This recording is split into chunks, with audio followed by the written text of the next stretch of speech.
గుంటూరులోని 4వ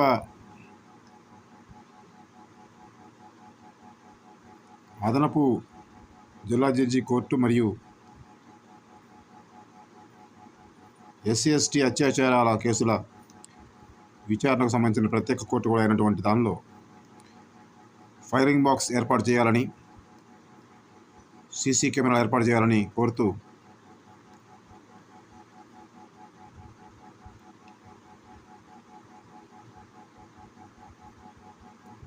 గుంటూరు జిల్లా ప్రధాన న్యాయమూర్తి గారికి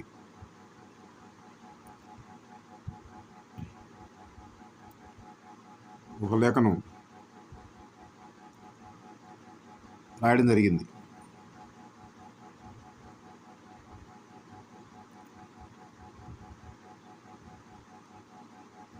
పారదర్శకత అన్ని రంగాల్లోనూ అవసరం. కమ్యూనిస్ట్ ఇండియా వృద్ధి లేదు, కమ్యూనిస్ట్ విప్లవం వృద్ధి లేదు.